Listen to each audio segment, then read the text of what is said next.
Bonjour, ici Michel pour actualité-dvd.com et aujourd'hui je vous parle du film The Big Red One de Samuel Fuller, sorti en Blu-ray chez Warner Brothers le 6 mai 2014 et mettant en vedette Lee Marvin, Mark Hamill, Robert Carradine, Bobby DiCicco, Kelly Wark, Siegfried Rauch et Stephen Oldran.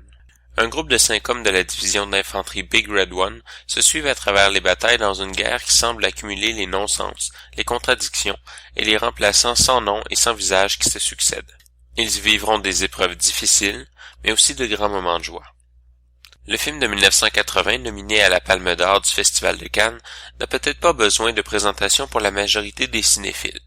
Pour plusieurs, cependant, il s'agit d'un film qui n'a pas traversé l'épreuve du temps, mais qu'il vaut la peine de redécouvrir aujourd'hui. Le film n'est pas un simple film de guerre qui raconte l'héroïsme au combat d'une poignée d'hommes qui finiront en héros, c'est le récit d'une poignée d'hommes qui font ce qu'ils ont à faire dans un contexte qui leur est plus ou moins imposé. Dès les premières scènes, on sent le ton différent de l'image qui, au lieu de jouer la carte de l'héroïsme, s'inspire plutôt du formalisme russe et même de l'expressionnisme allemand pour raconter une scène de simple malentendu fatal.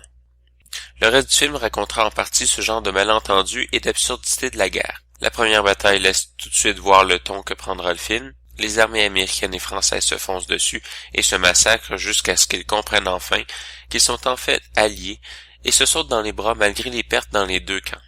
Cette scène forte exprime le peu d'émotion des soldats face à celui qui se dresse contre eux, en comparaison au sens du devoir et du patriotisme qui les motive.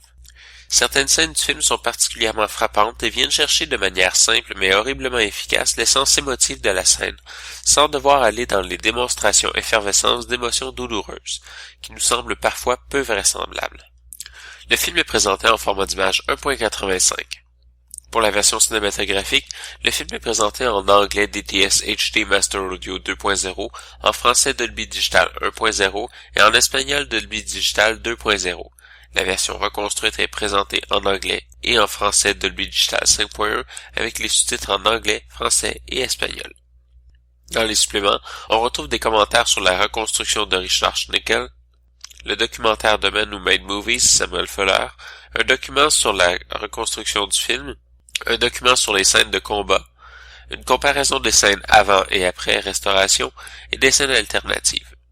En conclusion, je dirais que The Big Red One est un incontournable du cinéma de guerre et que son inscription dans le contexte de la Seconde Guerre mondiale n'est probablement qu'accessoire puisqu'il pourrait tout aussi bien s'agir de l'une des guerres en cours en ce moment dans le monde.